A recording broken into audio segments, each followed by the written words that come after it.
So welcome everyone to this Wednesday webinar. This is one of our monthly webinars. We're hosting a webinar every third week of the month. And today I'm here with my co-host, my acupuncturist, female health specialist. But that's not the topic we're going to talk about today. Today is something that is as important, and that is men's health. And we're really glad to see so many people on, also men, as we talked about before we started this recording, that it's football on tonight. I have Mbappe on the background here, just so you know, so we're supported. But over to you, because Jackie, we have a special guest tonight. We do. So we have Dr. Colin Robertson, which I'm sure most of you know. He is Enzino's Chief Product Officer. He is a qualified nutritionist, published author, and he holds a PhD in exercise physiology. He firmly believes that everyone, regardless of personal circumstance, has the right to absolute best support and guidance when it comes to making positive lifestyle changes. One of my favorite things about Colin is, though, he can make the science understandable. I haven't known anyone walk away from him delivering information that the average person can't take something from. So I'm very excited to hear about this. And I'm also really pleased we're doing men's health because it seems to be a neglected part. So if we can drill down on that, it's wonderful. Colin, take it away. Thanks very much. And good evening, everybody. I'd imagine everyone is in a part of the world where it is evening, even if you're in Europe and you're ahead of us. So I'm always reluctant to listen to these introductions because it big things up too much, if I'm honest with you. I think less is more. In future, folks, if you invite me on a talk and I show up, just go, here he is. He might have something interesting to say. But what I do agree with is this notion of men's health. And, you know, as someone who's confident and still traditionally happy with the pronoun of man, male, he, I'm comfortable with whatever you call me, to be honest with you. It has been a difficult issue, and I've actually done a lot of work in this space over the years, and largely because I've worked with what is typically characterized as type A personality males. So people, men who are working in high performance, so hugely competitively driven, borderline egocentric. I've worked with a lot of specialized elite military forces here in the UK and some abroad. And within all of these contexts, and particularly somebody who's got such a background in sports like rugby and martial arts and MMA and even in football, you know, you get this real male cosmos. Apologies here because something has popped up on my screen. Let me just get rid of it. There we go. You get this male cosmos of an attitude of what it is to be male. And one of those things has been this notion of, you know, kind of man up, and that you just deal with it and you don't talk about your problems. And problems, this is a major one, problems typically happen to other people. Now what we're dealing with is a very different set of circumstances in the 21st century, because now we're dealing with men from the age of mid-20s, certainly into the 30s, 40s, 50s, 60s, 70s and above, who are having to come to terms with their mortality and also having to come to terms with the life decisions they've made. And much of this talk, I'm going to bring a presentation deck up in a moment, because I'm going to really anchor this around really the impact of omega-3 on certain parameters that relate to men's health.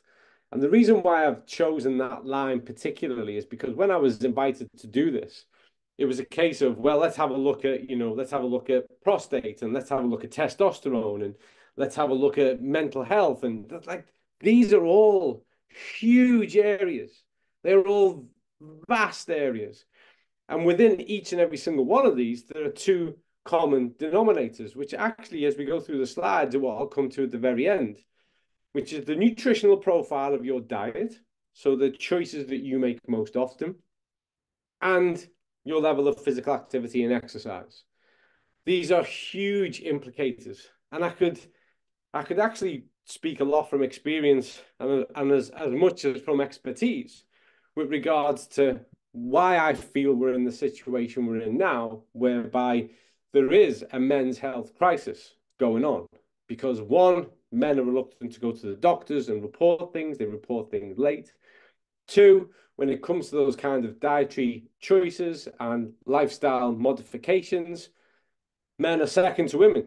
Look at any statistic now. And in fact, 2 weeks ago, I was in London. I was hosting a huge a national fitness event where we were looking at the latest fitness industry data, hard data captured. And what do we see year on year? We see an increased participation of females when it comes to exercise, physical activity. We see an increased participation of females when it comes to engaging in positive food choices. And all the while, we see a decrease in men. At the same time, we see this increased profile of what we would typically define as male disorders. And so what we're going to look at tonight really is to pick a line through this. And the line I want to pick is simply omega-3, its impact with regards to men's fertility, which is certainly a conversation that doesn't get read enough. When we look at that in the context of testosterone production for men, which, as I'm sure you'll have all seen, I'm sure your social media feeds have been dominated by every type of supplementation that promises to give you testosterone back. And we're also going to look at this in the context, not just of mental health, which itself is a broad term, but mental function. Because what often doesn't get discussed enough is the relationship between cognitive function and mental health. And mental health itself, the minute you mention mental health, somebody immediately assumes the negative. So they start to assume a person who is in some kind of dire situation, where there is a compromise to their level of happiness, or that they are dealing with depression and anxiety. And this is the reality of why we discuss it that way, is because we discuss it when it becomes a problem. But there are actually more aspects to what we would constitute as mental health than just depression and anxiety. Some of this is a sense of empowerment, whether or not a person feels that they can cognitively engage meaningfully in the world. We live in an age of fast information. Information's at hand, but when you consider that the average reading age across the UK is 9, and remember that's a propped up reading age. When you consider the average reading age is 9, and when it comes to men, it's slightly less than that, what you got to start to focus on is that when we look at the broadest context of mental health, we're actually talking about a line that goes all the way back to cognitive function, mental well-being, literally with regards to the matter of your brain. So in a moment, I'll bring up the slides to keep me on track, if nothing else. We're almost quarter past the hour. There's a lot to get through. Will I cover every single one in depth? No, but I will give you some key references to some of the most recent published research. And I'm going to try and, with a light of touch, hit on the key concepts and how they fit within the specific areas, okay? Before I even commence, though, there is a direct relationship between male reproduction, so like our fertility health, and our testosterone production. They are intertwined. When we look at the general health and state of the reproductive system, we can correlate that neatly towards factors that relate to testosterone production. And we can relate that neatly actually as well towards aspects of risk of the development of non-communicable diseases. I would imagine most people have heard the term menopause. And there's a casual phrase that gets used now, and it's a shame because it's always the same when it's men, which is called manpause or menopause. And people laugh about it and go, yeah, whatever. But the fact is it's a reality. So menopause is a reality. And the reason why we know it's a reality is because we can draw lines down firm parameters that are age-related, whereby a fundamental change happens within the male with regards to their reproductive system, the impact that has on testosterone, and the impact that has when there is a compromise to testosterone production on their mental health and well-being, their physical activity, their exercise, and their general state of well-being and their metabolic health. So the term creates a little bit of a laugh because it's similar to a more established term. But the reality is we need to stop laughing about it because it's very much a hard and fast physiological, pathological reality. Maybe we need to give it a different name in order for it to not be joked about anymore. But the reality is it's a very real thing. And so as we go through this now, I want you to look at all the things through the notion of a preventative lens, not curative. The idea with everything we do is that we can make better informed dietary changes, lifestyle changes that put us firmly in the preventative category. So we can prevent these things. Sometimes I try to encourage people that the best form of prevention is delay. If we recognize to a certain extent that certain things or certain attributes have a level of inevitability, if we can delay them, offset them to much, much later in life, that enhances our general quality of life. So there are certain aspects of this that there are. And the reason why is because we're mortal. I don't know if you know this, but it's strongly correlated and determined that the maximum a human could ever live for is 122 years. That's kind of like our longest, and it could get to a time when more people are living to that age, but it won't come on its own. And in fact, some of the things that we are seeing now that are common with old age are more common because more of us are reaching old age. And this is certainly true with regards to some of these factors that relate to men's health. But before I bring the slide deck up, the other thing I want you to all think of, particularly you men who are on the call, because you're all individuals and you're all autonomous and you have to make choices for yourself, is that quality of diet is the single biggest determinant of your overall health. Quality of your diet, the choices you make are the single biggest determinant over your reproductive health, how your testosterone levels are managed and fluctuate, and your mental health and well-being. Fact. So bear that in mind as we go through some of the key aspects of what I'd like to really just discuss and raise as key points for your consideration. So, and this was actually modified literally moments before the talk began because I became aware of a research paper that was published today. So that's how fresh this is. So one of the publications that's made reference to was today. We'll get to it in a few slides, and it's actually the single largest study of its type ever to be conducted by the University of Oxford, and the findings of it are quite revealing. So, and it's the link between metabolic health and cognitive function, and the role this plays with regards to our general mental well-being. So, is everyone with me so far? Good. I can see about 6 people. They're all nodding. That'll do for me. Here we go. So, like I said, I wanted to do this through the power of omega-3. Why? Why didn't I pick something like vitamin C, vitamin D? Why didn't I go to B12 or zinc? Because they all play a part. Of course they all play a part. However, the reason why I've picked omega-3 in particular is because, one, it's one of the most common deficiencies. 2, when we look at it from a biochemical perspective, it facilitates one of the 2 common pathways. So we have the polyunsaturated fatty acids pathway, and we have the antioxidant, the polyphenol pathway. And we know that actually either or of these, if they are well maintained and intact, can carry us a long way. And this explains geographical variation with regards to dietary behaviors. Because sometimes a person like me will be asked, well, what about this part of the world that doesn't get a lot of omega-3 either, but they seem to be really healthy. And in fact, they can even sometimes qualify as a blue zone. When you draw your attention and you examine those areas, what you'll find is that they super compensate with the polyphenol pathway.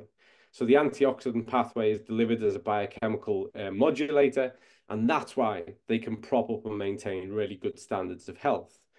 Likewise, there are parts of the world geographically that have very little polyphenol, but are dominated by a prevalence of omega-3.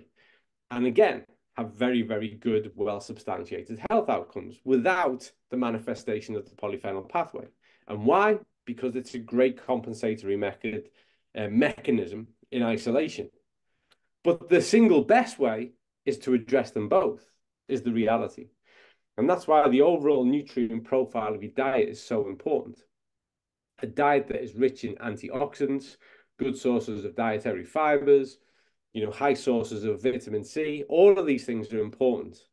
But I would argue that whilst I do stand behind intelligent supplementation in those areas, more often than not, they're easier to address. The one that's becoming more and more of a challenge for people as each year and decade goes by is the omega-3 equation. And don't just take my word for that. All the epidemiology supports this. We are seeing less and less of a prevalence of omega-3 in the diet year on year. And this has been going on now for over 50 years. And when that happens, what comes with it is a certain amount of poor consequences. More importantly, when you consider the omega-3 pathway, and I describe some of the situations that we're going to consider now and how effectively they can be addressed by ensuring you have a sufficient amount of omega-3, it actually becomes a really easy strategy. You can put a lot right by doing something really simple and being consistent in your behavior. So that's why I decided to take that route today. And also because in such limited time, I can't possibly discuss it all. And if someone said to me, what's your top tip? I'd say, do this. Like, just do this. And you're going to see and experience a huge improvement. So let's get into male reproduction. Men don't like talking about it, not in a serious way anyway, but let's do it anyway. First of all, we have a term that's called sperm motility. And this is the ability of our sperm to move. And somewhat like our societies, and like the vast majority of our men, particularly here in the UK, a lot of sperm has become very, very lazy and doesn't move a lot. So sedentary behavior of the vessel, of the human, seems to be reflected by the sperm itself. And there are lots of things that impact on this. Smoking impacts on it. Sedentary lifestyle has a huge impact on it. Overall diet quality has a huge impact on it. And what we know is that certain nutrient deficiencies compromise sperm motility. And I'm going to keep this simple. And some of you may already know. I'm sure you do. Everyone gets taught biology 101 when they're at school. Not a lot's changed. We've known this for a long time. But if you imagine at the point of ejaculation, those sperm are unleashed, and it is their job to swim to and reach the fertile egg. Their job is to get there. It's the first race. Well done. You all won. So the first job is to get there, win the race, fertilize the egg, and there we go. But where there is poor sperm motility, then what you can get are either sperm that literally go the wrong way or don't have sufficient energy to cover the distance. They just run out. They just can't make the distance. So it's poor sperm movement. The other factor that's really common when it comes to male reproduction is low numbers. So the overall sperm count. Here you see on the screen here is data from the Mayo Clinic from 2024, and it's a definition of what is like within a normal range and what's low. So normal sperm densities range from 15 million to greater than 200 million. So it's a vast range per milliliter of semen. You're considered to have low sperm if you're fewer than 15 million, okay?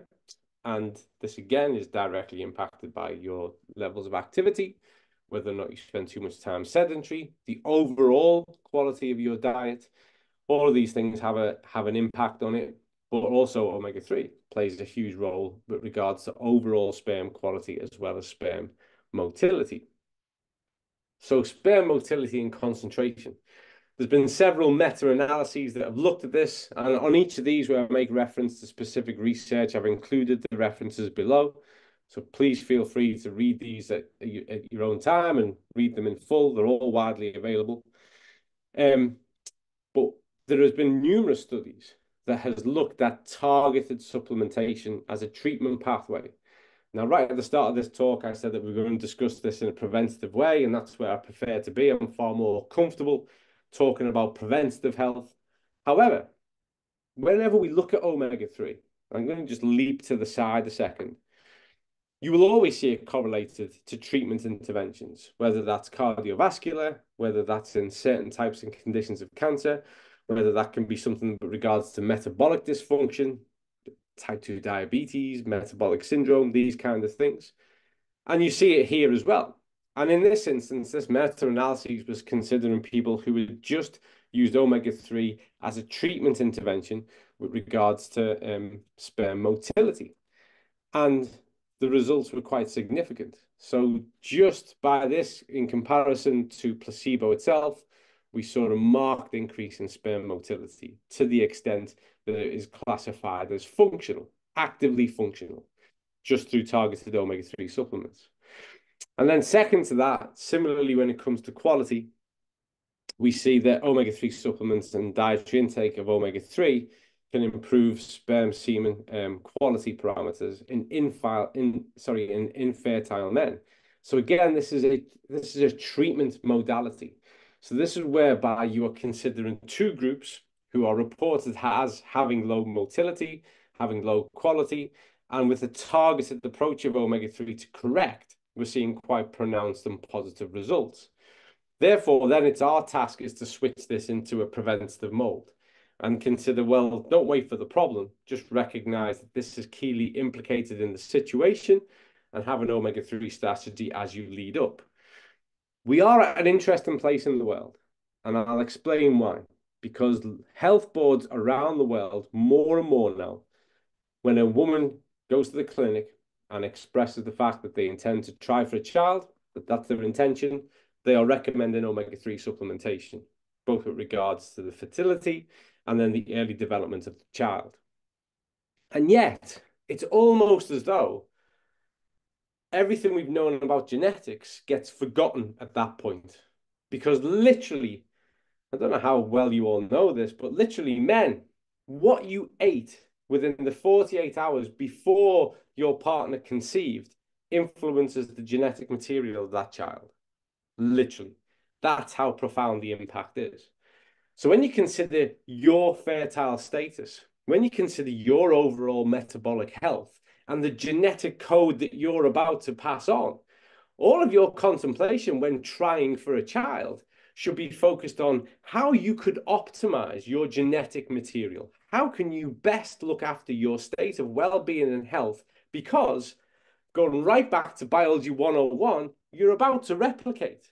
That's what we do. We pass over a cell, the cell divides and duplicates, and before you know it, there's 37 trillion of them, and we call it a human. And it comes from that moment of conception. What you pass on is a cell that contains a certain amount of genetic material, and it's highly influenced by who and what you are and the choices you've made up until that point.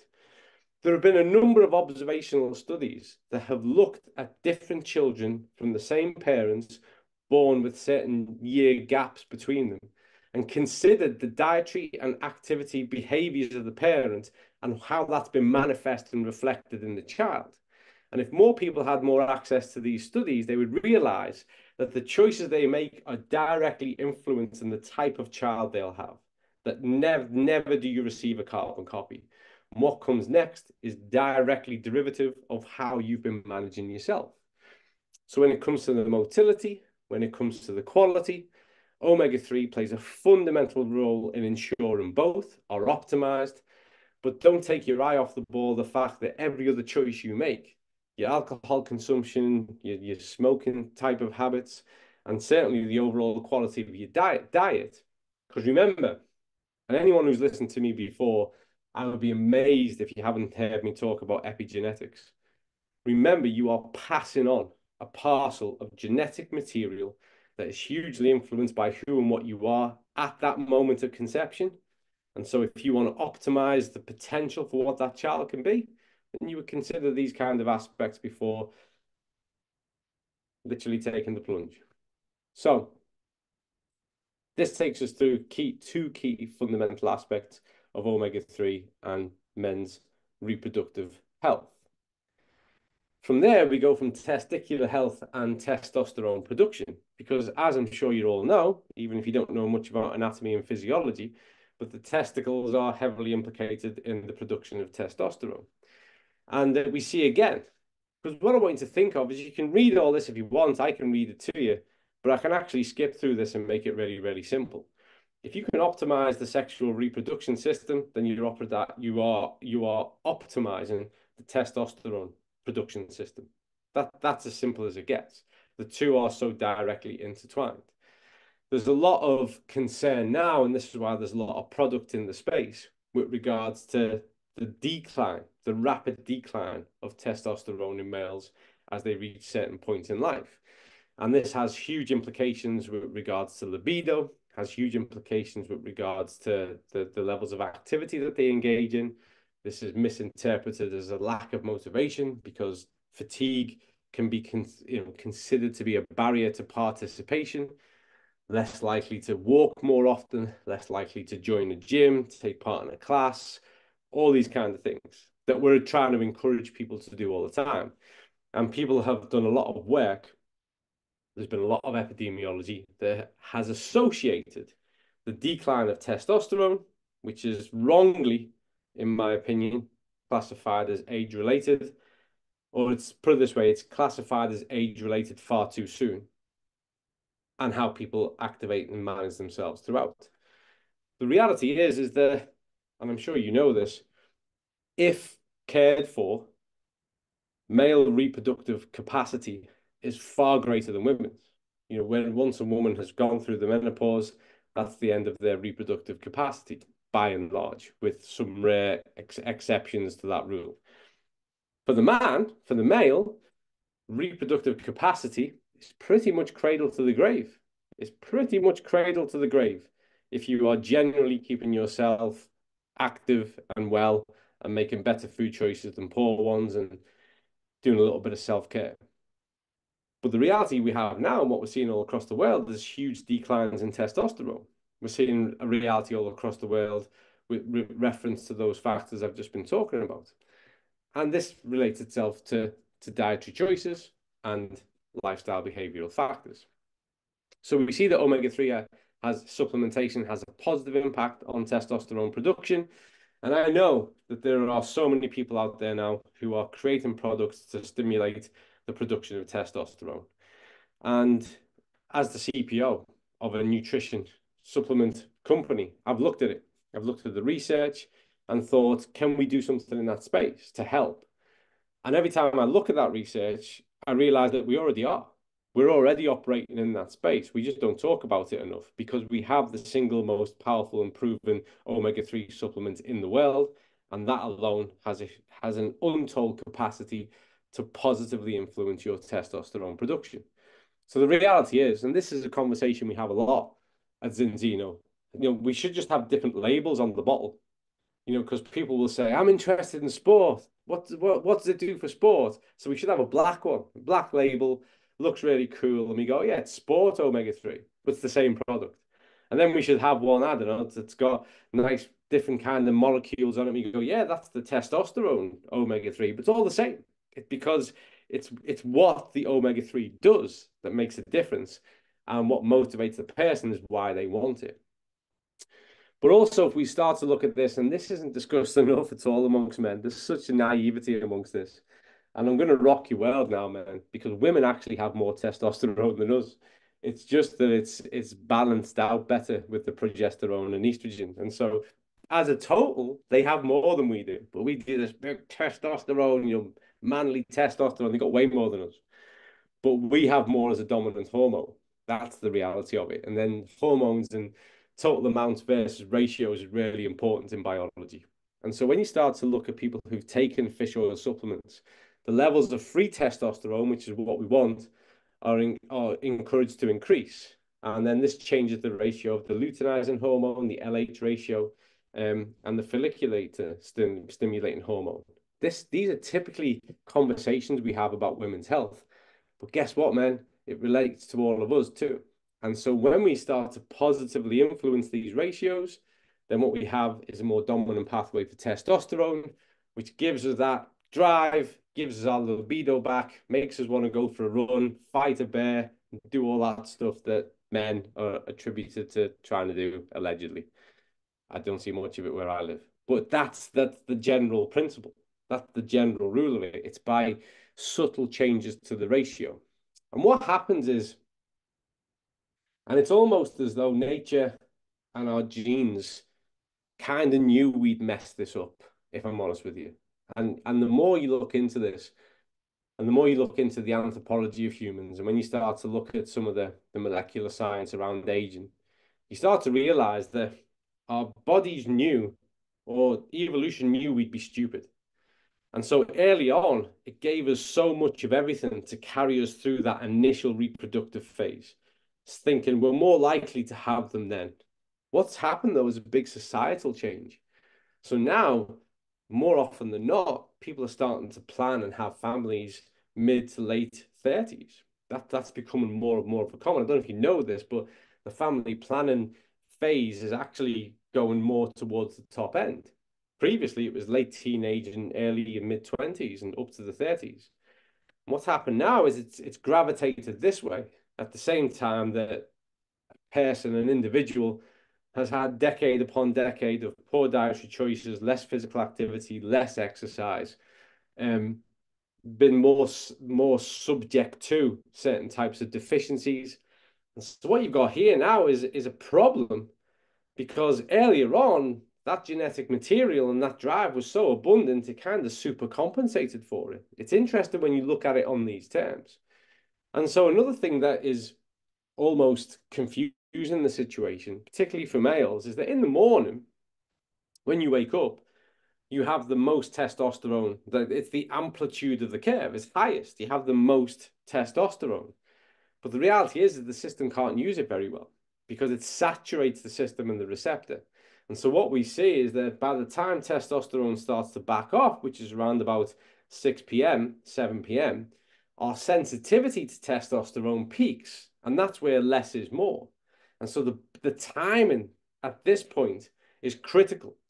So we have this optimal window. And this is why much of my research, if you ever go and read what's been published in the peer review, has considered this in the context of sports performance. And in fact, just a few years ago, we wrote the consensus paper for the British Medical Journal on all of this, sleep in the athlete and these types of implications with regards to ratios of testosterone, sensitivity and availability. And so we've had these mechanisms, underlying mechanisms, that have almost misled us. They've given us a false confidence. And then what happens is this huge societal shift where people aren't taking advantage of their testosterone availability. They're not active. They're not creating the pumps that drive the system. They do less and less. Their muscle mass withers. They have less muscle mass as they get older. We call this sarcopenia, but it's actually more related to what you do than your age. So there's less of a pump, there's less of a drive, there's less of a causality. And then we talk about decade 1, decade 2, decade 3 of nutritional deprivation. And you've created the perfect circumstances now for testosterone to be low, which in itself is implicated or the cause of poor reproductive health. So the two are integrated. The two are integrated, but so too is the solution. And so, and this third study is actually really quite interesting because, as you'll all be aware, we are dealing with a world that is becoming ever more overweight and obese. And in fact, just a couple of months ago, the latest epidemiology, latest publication announced that we now have over 1 billion people in the world who are obese, classified as obese. Maybe you don't realize how startling that is, but for the first time in history, we have more people who are obese, so struggling with excessive consumption of food, than there are starving. There are less than 900,000 people to be estimated to be starving or, suffering from poor nutrition. What we have now is excessive poor nutrition. So more people obese than there are starving. And so we have to look at the implications of that from a health point of view, because that's the reality of the world. We have to look at that and go, this is the problem we need to face. And again, when we looked at the effect of omega-3 supplementation on testosterone levels with men who were overweight or obese, 860 mg, what we saw was in over just a 12-week period, we saw an increased total testosterone for those against those who took a placebo. That might lead you to think, well, so what? What does that mean? What that means is that you have a person who has the physiological drive to now engage more meaningfully in physical activity and exercise. One of the things that has really come to worry me or concern me most in the modern era is this attitude towards people who are overweight or obese, and this notion that, well, you should just do something. You should just be active and you've got to just, toughen up. It's not that simple. They are not physiologically, metabolically primed to do that type of activity. There is so much that is happening from a pathophysiological point of view when a person becomes overweight and obese that you can't just say, well, just do 20 press-ups. It's just really not that easy. What you have to do is prime the system to enable them to participate, which in itself then will be a catalyst for other types of adaptation. And what we see here is that through a strategy of omega-3 supplementation, we can prompt and stimulate significant amounts of testosterone amongst those populations, which therefore enables them and gives them an opportunity to do more. So it's powerful. And it's also it's relatively passive, because you're either going to do this through dietary modification, best of luck, or you're going to do this through intelligent supplementation, which is really, really simple and proven to be effective. So we see here now we've gone from reproductive health directly into, because it's highly correlated, into our testosterone production. We know that if omega-3 is at the right level, we're in a better place for testosterone production. And we know that if we have a testosterone issue, that omega-3 can actually prompt a return to normality. So again, we don't need to go and look at crazy named things and plants from the Amazon forest. We can just top up with omega-3 and make a positive impact on what it is we're trying to achieve. And we should. So I'm going to digress now. There's a part of me, like, you have the angel and the devil on your shoulder, and the angel is saying, no, Col, just go on to the next slide and talk about the stuff you planned. But the devil on the other shoulder is going, no, Col, you've got nearly 200 people listening to you, so have a moment to take a rant. So I'm going to do that. I'm going to listen to the devil, not the first time in life. But here's the reality, folks, is accountability and discipline. Seriously, don't worry about vitamin D. Just think about D, discipline. And this notion that you have to start taking the hard yards. Just do the things that you need to do to empower better quality of life. Sometimes, and I'm not belittling it, that hard yard is to be consistent with your supplementation. And not to be expecting a miracle in 2 days, but to go, okay, I've spent a long period of my life not doing things great. Now I'm going to invest some meaningful time to putting that right, and be realistic with your expectations and be disciplined and take it step by step and be consistent and see it through. Likewise with your physical activity and your exercise, 100%. I don't care who you are on here, you should be doing some. It doesn't matter what your situation is, doing some movement is going to help at a level that is appropriate for you. That is a must, and that's a certifiable guarantee. That's essential to consider that. But it will always help, and then start to look at how that can be progressed and where you can take that. And that comes down to that, just owning it, being disciplined and being consistent. You are the outcome of the things that you do most often, and consistency is key. So when it comes to your omega-3, it's about saying, right, it's not about an intervention. It's not about saying, okay, this will fix me. It's about going, no, this is an essential nutrient. It's implicated in so many fundamental aspects of who and what I am. So I tell you what, I'm going to keep this up. This is going to be with me now for the duration of the ride. That's the way to view these things. I don't like to discuss cancer when it comes to supplements, but I'm going to. But I'm going to do so swiftly, because we're going to look at it in the context of prostate cancer, which has a huge impact on males, as I'm sure you'll all know. And cancer itself, I was actually on a meeting this afternoon with Paul Clayton, Dr. Paul Clayton, who I'm aware some of you will know. And Paul and I were discussing this because we agree and we disagree on lots of things. But one of the things that we agree on is that cancer is a lazy term, because cancer itself is an umbrella term for way over 300 different types of pathology. But they do have a commonality with regards to that cellular proliferation and where cellular turnover gets out of control.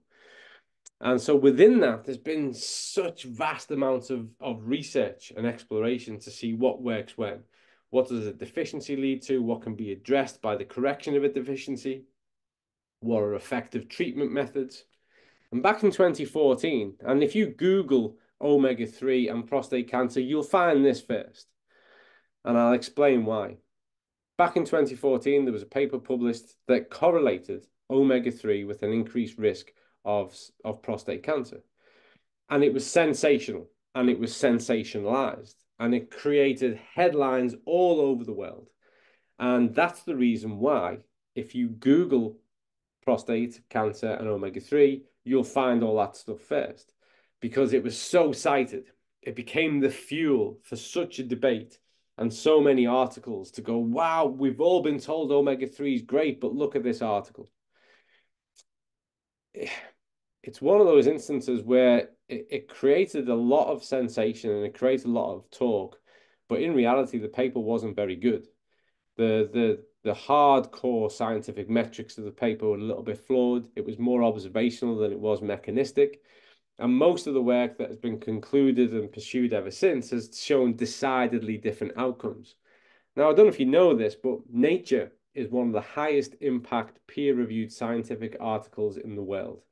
If it's been published in Nature or it's been published in the Lancet, it's pretty much the best of the best who are having the conversation and conducting the research. This article from 2023, which was published in Nature, actually says when they looked at preclinical findings that looked at a rationale for clinical trials, encouraged it. It showed very positive outcomes with regards to omega-3 and the reduction of risk, and also how it enhanced treatment pathways for people who are dealing with prostate cancer. And this was through the inhibition of GPR120 and functional N2-like macrophages. So there's a very hard, clearly definable biochemical physiological pathway at play, which is the interaction of omega-3 on certain types of immunological response when it comes to compensating or addressing or preventing prostate cancer. All of that research that is really rich shows that omega-3 plays a positive role, both in reducing risk and actually as a part of an effective treatment pathway. As with any time we discuss anything cancer related, you should speak to your oncologist. If you know somebody who's undergoing any type of treatment, they should speak to their oncologist. We should be really careful with what guidelines and recommendations we give them. But the reality is that the research in that area is really, really encouraging. I want to take you all the way back and away from that condition now. And I want you to purely think about this in the context of preventative health. When we see how highly correlated omega-3 is in the prevention of non-communicable diseases, you would have to be either willfully ignorant or totally crazy to ignore the role it plays and still debate whether or not it's something you need to address. It's as simple as that.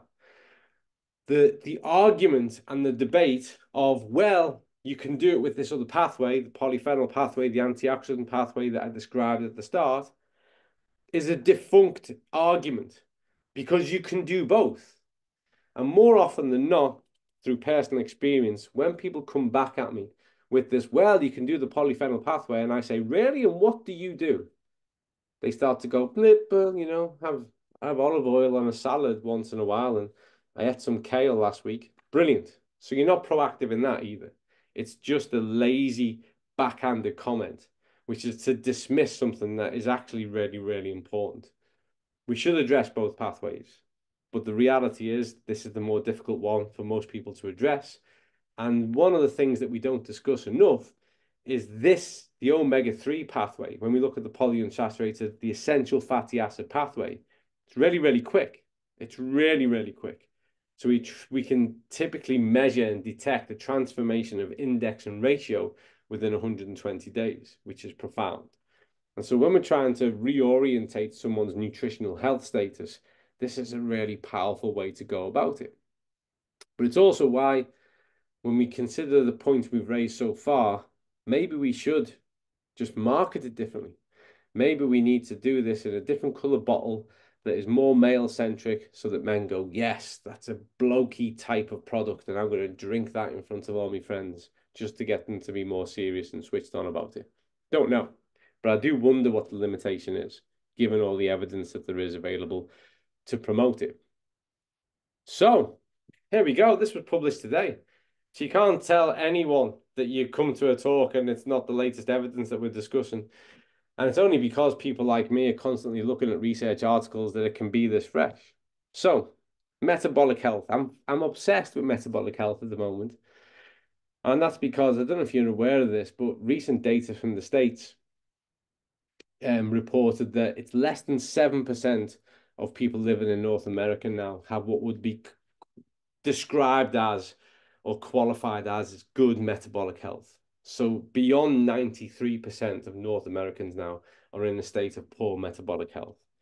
And you might go, well, Col, we're living in the UK or Belgium or Netherlands or France, wherever you are from tonight. Why do I care about that? Let me tell you something that I've learned in the 30 years that I've been working in health and fitness. What happens there comes here. It used to take longer. There was a time when, we used to say it takes 10 years. It never did in my timeline. If I'm honest with you, it never took 10 years. It was always more like 5 or 6. Now it's more like 2 or 3. That's the reality. So what we see over there is essentially a warning of what's going to come here. And the early signs are already here. And so this is the largest ever study of its kind. It's been conducted by the University of Oxford. This was a publication that literally came out today. And what we've looked at is poor metabolic health, which is commonly referred to as metabolic syndrome, and how that can be quantified. Things like your HDL and versus your LDL, high blood sugar, lower levels of those HDL, a large waist circumference. So a lot of these things, you can see them there on the screen, that qualify and quantify what more poor metabolic health is. But let's delve into the brain. So we see a lower total brain volume and lower gray matter volume, which is responsible for processing information in the brain. Now, this is why you should be concerned. Because have you ever had this conversation? And I have got 3 children, and they're paying attention and looking at the world. And have you ever had this conversation with a friend or with a child or with someone where you will encounter someone who is what we call, unfortunately, in the super obese category? And they'll ask the obvious question. How can that happen to a person? And the reason why that can happen to a person is because it has such deep-rooted psychological component to this. And we know, and there is so much information available with regards to the manifest changes to cognitive function, to mental health and well-being, and they literally correlate with the deterioration of that condition. So literally, to be crude, and I mean this with no offense, the bigger we get, the more of a cognitive deterioration there is. And so we become less and less enabled and empowered to be able to make a positive change. Nobody wants to be like that. Nobody at all. And that's one of the reasons why I get quite defensive of people who are living with obesity, because it can be categorized as a disease state. I get very defensive over it because we would never, ever allow anybody to ridicule anybody with any other type of non-communicable disease. But it seems like it's a free market when it comes to obesity, and it's wrong. It contributes nothing positive to addressing the situation. But what we see here in the largest study of its kind is that these cognitive deficits, this deterioration literally in the size of the brain, when we start to look at the neurological pathways that are laid down, when we start to look at things like ability to recall, to retain information, they're all compromised. They are all compromised.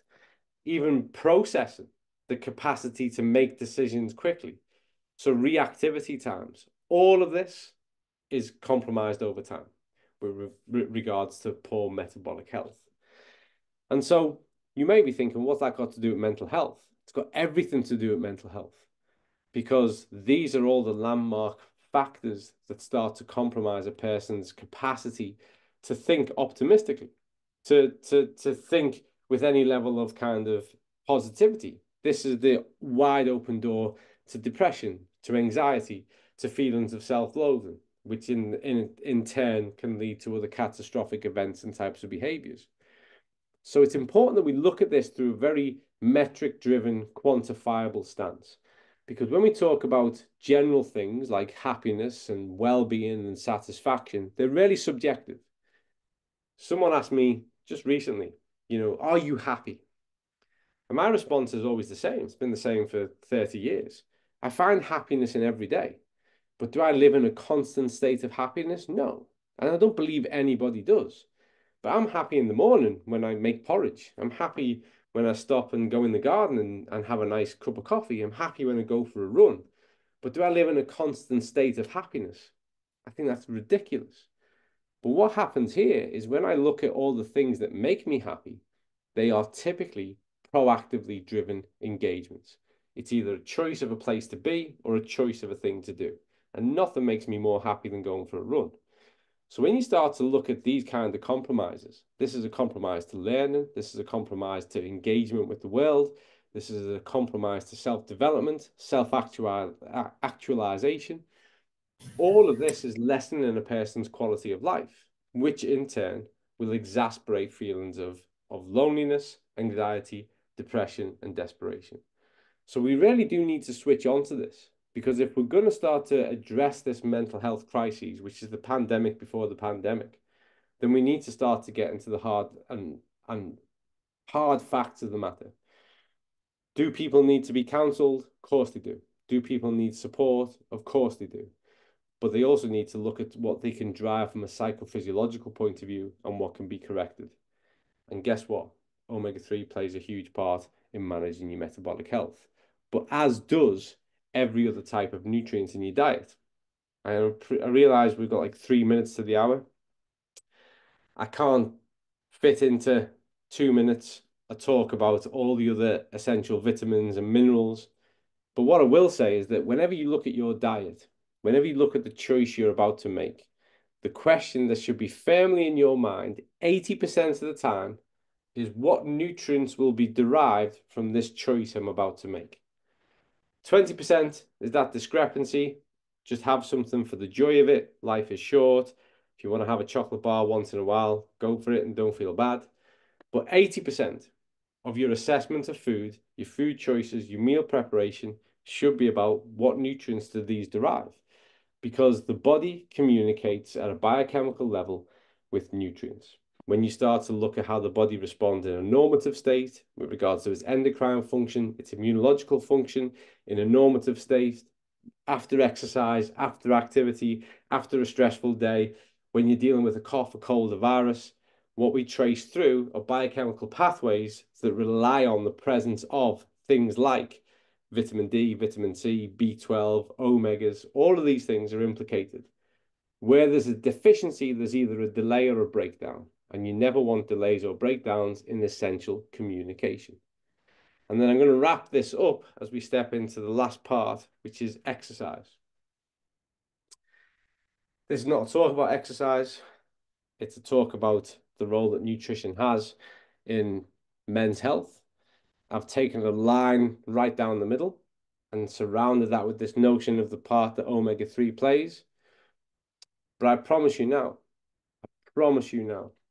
that if you find the way to bring exercise into your life as a regular feature, 3 to 4 times per week, and it can be any version you want, and you marry that to just a step up in your nutritional practices, if you cut back a little bit on the things you know you shouldn't have, and you increase on the things that you know you desperately need, and you marry that to a modest exercise behavior, you will transform your health, you will transform your quality of life. And as this is based on men's health, I promise you now, you will start to self-regulate your testosterone production and needs. You will start to boost and self-regulate your male reproductive needs. You will start to shift yourself away from the categories of risk when it comes to non-communicable disease. And like nothing else, the best meditation on the planet, bar none, the moment of being present, of being focused, of being in the moment, is exercise. 100% is the surefire go-to category for everybody. And on that note, I'm going to stop sharing the slides. We've covered a lot, but we've also just really touched the surface. So I'm aware of the fact that there's probably 5 million questions. I am happy to stick around and answer a few if you'd like to pick some up and read them out, Guril or Jackie or whoever wants to be the question meister. Why? You've been very clear, Colin, because we don't have that many questions. So I think everyone was just very busy listening to you. Let's go. Do you have any, Jackie? I don't have a question, but I thought if you could have a quick look. I just wanted to mention that Colin will be live in his hometown of Liverpool on the 19th of September. We're very excited about this, and it's going to be about men's health again. So it's going to be more of this. So hopefully everything he didn't get in, and he'll repeat what he's done, but hopefully there'll be more of it, which is very exciting. There'll be Colin and panel guests, and it'll be a brilliant event. So that's Thursday, the 19th of September in Liverpool. Putting it in my diary, as you say, Jackie. Thanks for that. What time is it? Just so everyone knows, I know. 7 o'clock. 7 o'clock, people. The 19th of September. And looking at all the comments, I'm sure we're going to invite you back to this this monthly webinar too, Colin. Also on the topic of men's health, we have a list of other things too, but men's health will sure be one of them if I look at the comments. If there's no other questions, then Jackie, do you have anything to say? No, just that was brilliant, comprehensive. I love, the whole mixing. I'm very keen to know about male fertility because working with fertility all the time, the men often don't listen. And the men often won't come and listen to any nutrition information or have, say, acupuncture. Actually, one question. Sometimes it's really, really hard to get men to listen. And sometimes women can come across as a bit naggy or a bit going on. What would be a really good way to deliver this information to a man and they would listen? If I figure it out, I'll do it, and I'll make myself a multi-millionaire. The problem, I think, to be honest with you, I think the problem we have, and you've just kind of nailed it, is that sometimes this comes across and it can be a bit preachy. And I'm very mindful of that when it comes to anything health. I think people think I go around the world like bringing about interventions on everyone's life. You know, if I'm on a train and I see someone eating a pot noodle, like I say something to them. I don't.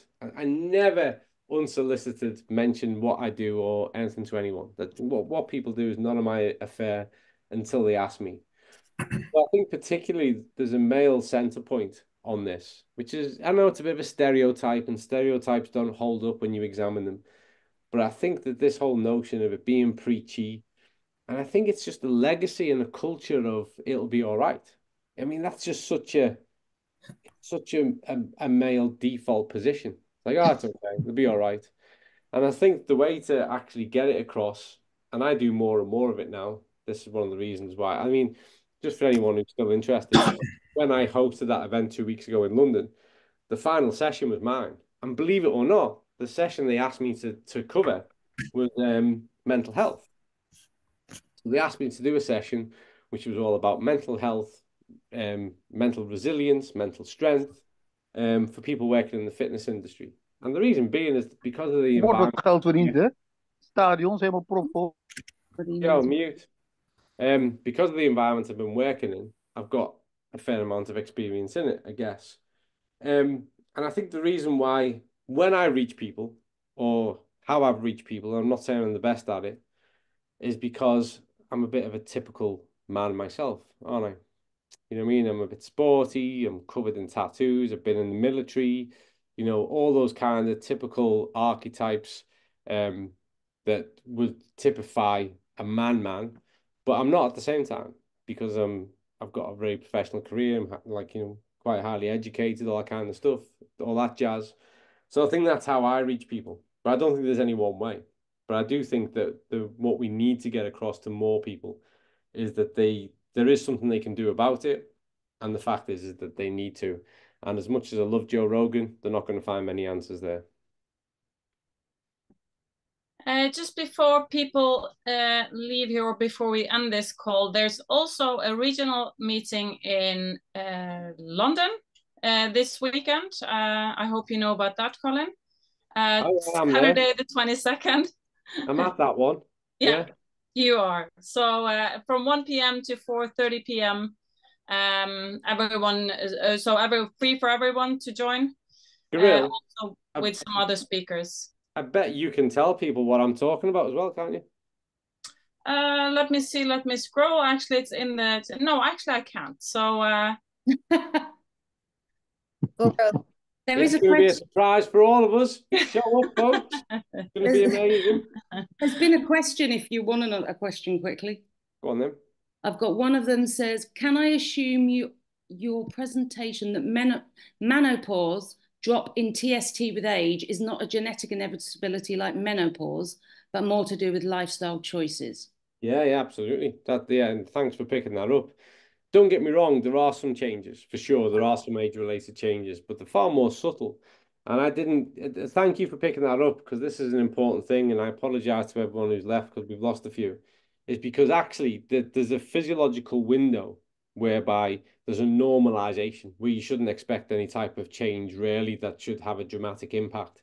And that's really from the age of maturation around about 21 all the way up into about what we call early old age, which is approximately anywhere from 58 to 62. So there's a bit of a window.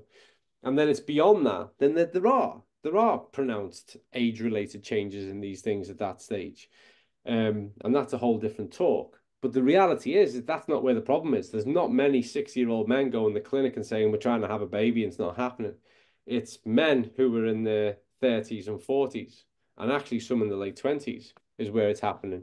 And it's also men who are, you know, mid to late 50s and actually early 50s who are having this notion of depleted testosterone, lack of testosterone availability, and not able to, you know, exercise effectively, dropping libido, all those kind of things.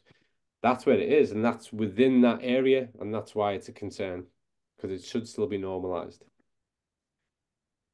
So is there anything else? Everyone's busy taking notes. Can you replace testosterone patches with something else? Nutrition, supplementation. I think the evidence around testosterone patches, are we talking about clinically, are we talking about prescribed testosterone patches, or are we talking about over-the-counter supplementation testosterone patches? I'm going to presume, because she doesn't actually say, I'm going to presume it's medically prescribed ones. So the medically ones, that's typically given on a condition whereby the parameters are extremely low. And as I say to everyone in any kind of situation with any kind of long-term medication, is to maintain the medical treatment, but start to bring about the lifestyle changes. And in those kind of areas, I would estimate that way above 80% of people could transfer off. You got to bear in mind, and I don't mean to be sensational, but a lot of prescriptions these days are given off the notion that they actually know you won't do anything. That genuinely, and that sounds awful, doesn't it? But it's true. A lot of prescriptions are given off the fact that the reality is most people aren't going to transform their lifestyle, and this is going to be the way for them to cope and manage. And so there you go. It's a long-term strategy. And that's why it's still the minority where people are proactive, take it into their own hands, dietary modification, get more active, do more of the right things, and transform it for themselves. And so this notion that you have to take medication for the long term, it's only normalized because it's common. But we just make it less common and it won't be so normal. Will, have you seen any others? Is there a direct effect on diabetes blood sugar? I'm not sure what that's. Well, from omega-3. Omega-3 actually functions. We could get trapped here all night now. I know where we're going. But omega-3 functions as a prebiotic for sure. That's why most omega-3 supplements, it's one of the reasons why a lot of standard supplements don't work, because the gut gets first call. So you have a lower efficacy, low amount. The gut takes most of it. There's very little to function at a cellular level. Polyphenols are also prebiotic, and the gut makes use of them. And, you know, we're looking more and more at the database that we have and the mechanisms at play. And a huge part of the mechanism is the fact that we are addressing some of those glycemic and glycemic control factors with the balance oil, which is the polyphenol plus the omega-3, which can normalize that response. So yes, we're looking more at that, but it does for sure, yeah. There was one other question that I saw. Dr. Robertson's expertise is extremely evident. Could he touch on some of his own criteria when evaluating the Enzino product line? How do you mean? What do you mean? I'm not sure. I mean, I've done a lot of talks about. I mean, it's really how you evaluate. I'm very quantitative. So you have scientists who are really qualitative, and I appreciate qualitative research. It's important, but that's to me is always the kind of the feel and the I hate using this term, so don't have a go at me for this, but it's always to me the kind of softer side of it. It's very important. It's as important, but it's the softer side of it. It's more subjective. Whereas I'm very much a hard scientist. I'm very quantitative. I like to measure things, and I like things like repeatability and reliability and validity. And I'm very much like hardwired that way.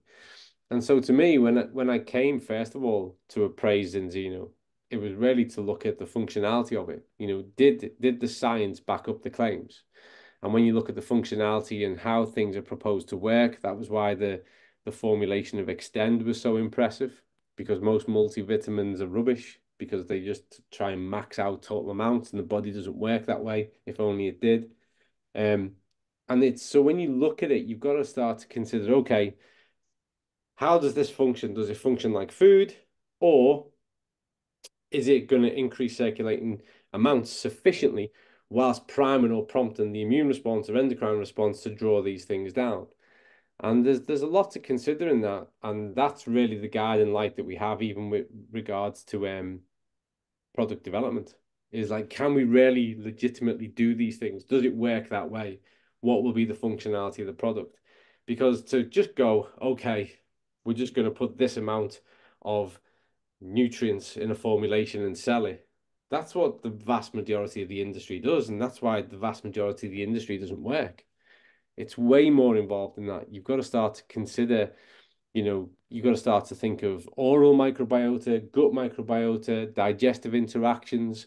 You've got to have an understanding with regards to circulating levels and the biochemistry of that, what happens. There's way more to it. And so that's how we appraise what we do, what we have, and what we're going to do. Takes a lot of grey matter, a lot of thinking time. I found another question. Dr. Cole indicated good diet plays an influence in part on testosterone. Is there any correlation? That's not the right word. Any between intermittent fasting and the levels of testosterone? No, there's a lot of mythology, and bear in mind, I'm not a proponent of it. Intermittent fasting can have its place, and I like tough stuff. I wrote about this in my book. I like tough things. Do hard stuff. Man, woman, beast. Do tough stuff. It's really good for you. It's really good for you individually. Just lick the nettle, all that kind of stuff. And intermittent fasting has all the same measurable benefits as time restricted eating. So we get reprieve of the endocrine system, we get reprieve of the immune system, and we get reprieve of the digestive system. All of these, by reducing the metabolic window, all of these things, they have a positive effect, net effect. When you compare it to things like a calorie controlled diet, which I would discourage you from, you get a similar kind of outcome on weight management. And with regards to testosterone production, there's been some claims made, but none of it's been substantiated. None of it's been substantiated. But that to me makes sense because there's no evidence that there's any kind of gastric influence or gastric load that suppresses testosterone. So it wouldn't make sense to me anyway. Excellent. Excellent. There is one more I found. Is the midlife crisis a part of this? Buy a sports car. Yeah. Midlife crisis. You know what the problem with the midlife crisis is that we laugh about it, and it's a really serious thing, and it's a modern thing because we are living longer on average. We're living longer on average. We've never been so well off, even the ones who aren't. Like a low income UK family lives like a duke or a prince 600 years ago, and a middle income UK family lives better than a king did. So when you look back historically, you look at Henry VIII and stuff, you live better than him. That's how living standards are. And despite what's going on in the world, it's never been so safe. We can access affluence quite easily on relative terms. And so we live longer. We have so much at our disposal. So much of life is distraction. And then we hit that age where we don't really know who we are anymore. The children are growing up. We've done the career stuff. We've bought the luxury couch and the big TV, and we've done all those kind of things. And we've been and took a selfie next to the Leaning Tower of Pizza, and we've done all that kind of stuff. And it's kind of like, okay, I still don't feel like the bucket's filled. And so then you go off and buy a sports car or have an affair or I don't know. But I work with midlife crisis people. They decide to climb Everest. They decide to, row across the Atlantic. They do crazy things, and that's if they're reasonably healthy. And I think that the way we could cure the midlife crisis is to everyone buy into the idea, which I wholly do, that like I just don't buy into the notion that you're meant to have done anything by any point. Like start your PhD when you're 70. Literally, you know, start doing martial arts in your late 60s. You know, write your novel when you're 80. When you're 20, start collecting stamps. I don't know, it just doesn't matter. And if you take that out of it, if you level the playing field and go, I can just start and do whatever I want at any point, then there's no such thing as midlife because there's no midway. It's just the way, and you can do whatever you want. That's my approach to curing the midlife. And also just stop looking at what other people have. You'll never be happy. I think part of that question as well, she said, was do the testosterone variations impact the midlife, or is it just something happens because of social? Well, of course it does, because dopamine drops, doesn't it? So because you get a decreased amplitude of dopamine. So if we look at men now who are more susceptible to midlife crisis, typically, but women have them as well. So they're inclined to go and have an affair, dopamine surge. They're inclined to go buy a fast car or a motorbike, dopamine surge. They want to climb Everest, dopamine surge. So it's all of these kind of things. And this is like making up for a downfall in testosterone. The libido's low, so they blame it on everyone but themselves. So they think, right, what I need is like a 21-year-old stunner to get me libido kick-started again. So they look at all the wrong things. They look at all the wrong things. Like, yeah, run a marathon. No free dopamine. If you want dopamine, get off the couch, go and do some exercise. No free dopamine. If you all buy into the rule of discipline is destiny, just be disciplined, do the things you're meant to do, and no free dopamine. If you want a dopamine hit, it's not a chocolate bar, it's not an affair, it's not a fast car, go for a run, go to the gym, do something like that, earn your dopamine. Promise you, you're going to be happier, more content. Absolutely promise you. And I'm off now because I'm talking about stuff that I've got no qualification to talk about. Thank you so much, Colin, for sharing all the things you've done today. Just before everyone leaves, read his book, Made to Move. You can find it. Where can you find it, Colin? Just Google it. Just Google it. Buy it. Yeah, madetomove.com, is it? Or .co.uk. I think it's one of those two. And then before everyone leaves, that's where I started. We're just going to promote the next webinar. That's going to be the 17th of July with Dr. Paul Clayton, and it's going to be all about the guts. So we're going to send out the promotion tomorrow and hope everyone will join us then. Thank you again, Colin, and hope to see you soon. Thank you very much, folks. Stay well. Thanks, everyone. Bye-bye. Later.